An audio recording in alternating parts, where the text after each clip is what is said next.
Billy McFarland is back with a new project, a project he's calling PYRT, infuriatingly spelled P-Y-R-T. Not a festival. It's not an event, and it's definitely not a metaverse. And it's definitely not a scam. Take it from Pirate Billy, but more on Pirate later in the video.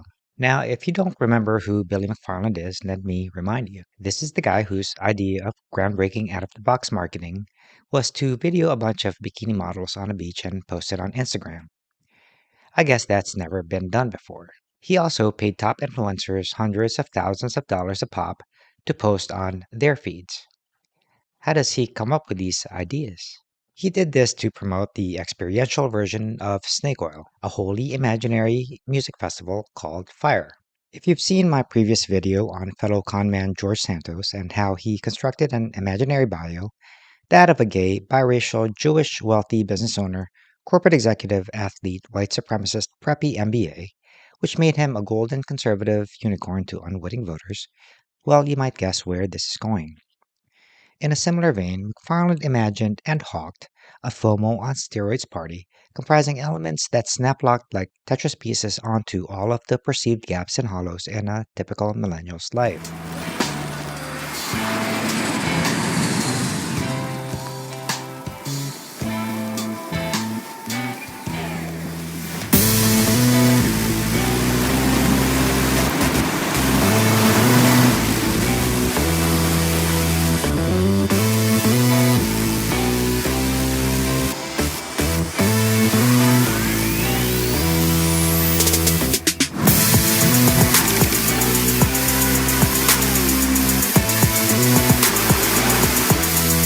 He sold this custom-fitted fantasy as a done deal to thousands of unsuspecting individuals.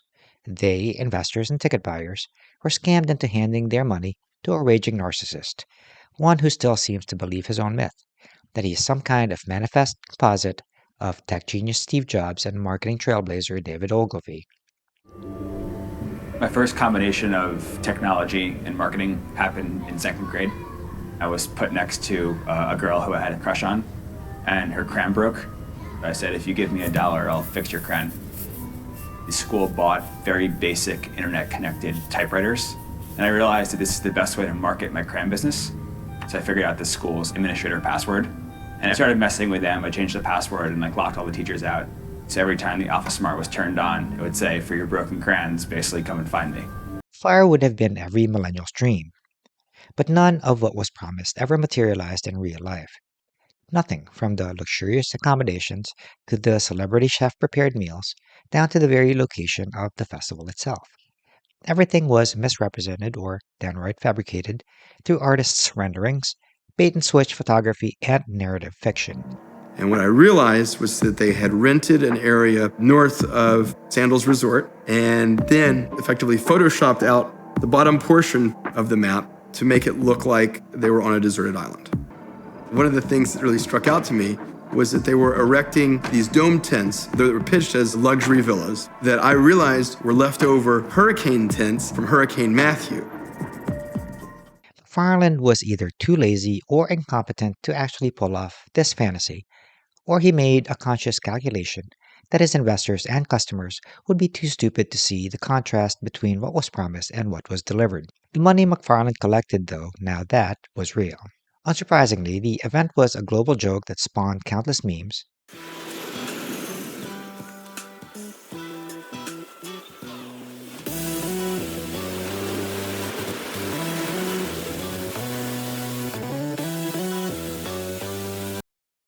But joking aside, a lot of people got hurt badly, not just investors and festival goers, but most tragically vendors, including local island residents who ultimately were stiffed for months of honest labor.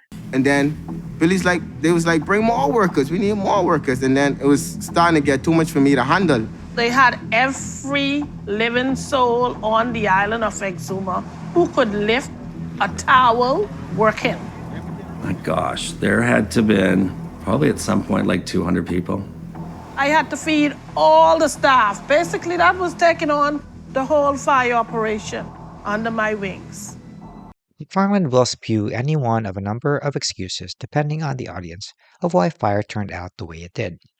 He'll tell you it was only the timeline that was unrealistic, or that he just wanted so badly to prove the people who believed in him right that that's why he resorted to fraud. A lot of people consider you to be the ultimate con man. What do you consider yourself to be? I was wrong. So I messed up, and I was so driven by this desperate desire to prove people right. I had these early investors, backers, employees, and I think I was just so insecure that I thought the only way to prove myself to them was to succeed. And that led me down just this terrible path of bad decisions. But the bottom line is that the Fyre Festival matched McFarland's MO to a T. You see, even before Fyre Festival, McFarland had a history of scamming people. His first business, Magnesis, purported to be a kind of VIP club/concierge service that provided exclusive access to sold-out Broadway shows, concerts, and gala events. Members were made to believe there was an actual insider network running behind the company that could get these things, whereas it was actually Billy and his douche bro pals occasionally buying tickets from scalpers and throwing the odd party, frequently enough for people to think that there could be something there, but there wasn't. It was all bogus marketing dressed up as a real business. There's even a story of how Billy went undercover to an industry event to spy on the competition, incredulous that there was an actual legitimate company doing what Magnesis pretended to do. So, according to this article in Mashable, what you should know about Billy McFarland's pre-Fyre Fest scam Magnesis. McFarland tried and failed to go undercover to figure out how their competition ran their business. As Magnesis took off, so did another company that offered discounted and exclusive access to events. Select, which is still in operation, spent its early years developing relationships with restaurant companies and event venues, while Magnesis focused on marketing. In a quest to figure out Select, McFarland lied about his name during a hospitality industry networking event. McFarland told Select executives that his name was Lion or Daniel or something else that's not his name, and asked if their partnerships with restaurants was legit, which was code for admitting that Magnesis partnerships weren't. At the end of the conversation, finally my colleague was like, "Yeah, I'm not going to tell you anything about our company," Select COO Christopher Stanley said. "And by the way, I know who you are, Billy." He was just a very weird dude. If anything, McFarland's crumbling company foreshadowed how much a mess Fyre Festival would be. Here's the gist. If almost your entire operating budget is spent on promoting products and services that don't exist, you're not a good marketer and you're not an entrepreneur. You're a con man. Again, if you're spending all of the money you're getting in from investors and customers on acquiring more investors and customers, and none of it on actual goods and services, you're not running a business, you're running a scam. It's really a form of Ponzi where all of the funds are used to raise more money, and the customers ultimately get nothing or something completely different and inferior to what was promised. Now, recently released from prison where he served 4 years for fraud, Farnan is positioning himself as the marketing savant of our time. My number one theme of entrepreneurship is finding a way to connect different industries and different people who don't usually meet. And when you do that, you'll find all the value in the middle. For me, that's always been connecting the physical and digital worlds. For example, at Magnesis, we had this crazy townhouse in Lower Manhattan. So for our 25-year-old customers, it was totally impractical without us to hang out in this multi-million-dollar townhouse with all your friends. For Fyre, before we got to what Fyre became with the who's who of marketing, we started with literally a couple of B-list rappers. And what's the one thing they can't have? Their own private island. So by connecting these B-list-ish rappers with their private island, we created this marketing machine that became in turn Fyre into what Fyre was. The guy does love the smell of his own breath. Here he is, TikTok lecturing us on entrepreneurship and marketing like he's on the podium at the Harvard Business School. Yeah, he connected B-list rappers with a private island. Just like he connected Kendall Jenner with $250,000 for a single Instagram post. I think he's confusing connecting with paying. Whether it's in cash or in kind, giving someone a vacation on a private island or giving them $250,000 is not connecting, it's paying. Spending all of your money on luxurious things to pump up the image of a product or service brand that exists only on social media and has absolutely no legitimate operations behind it is not entrepreneurship or marketing. It's called running a scam. It's like a real-world version of the pump and dump, where he takes massive operational losses early on to project a certain image of whatever brand he's peddling, renting private islands, throwing lavish parties, and hiring supermodels for ads.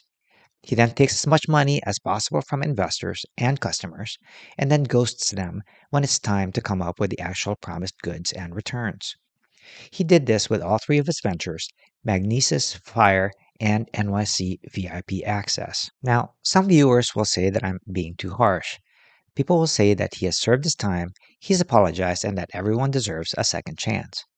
But let's see if Billy has really learned his lesson, if he really is a changed man. Now he has a new venture called, believe it or not, PYRT. From what I gather, a bunch of Billy's bro pals and other hangers-on get to travel to and party on some island in the Bahamas where McFarland is apparently very unpopular, but paradoxically wanted. Like, really wanted. And then people all over the world will pay them to do stuff, like feed sharks or something. It's not an event, and it's definitely not a metaverse. PYRT is a technology that I've been working on for the past couple of years called the VIDR, the Virtual Immersive Decentralized Reality. So, what the VIDR is a technology that brings together and connects people from around the world, both virtually and physically. Then, once they're together, it allows people to actually affect real-world change. So this all starts with PYRT partnering with a small remote destination where we will host a handful of artists, content creators, entrepreneurs, and any of you guys who end up joining the PYRT crew. Alongside this location, we'll launch a live virtual replica of the island where anybody from around the world can not only watch what's happening live, but they can actually come together with their friends to affect and even own the real world adventures.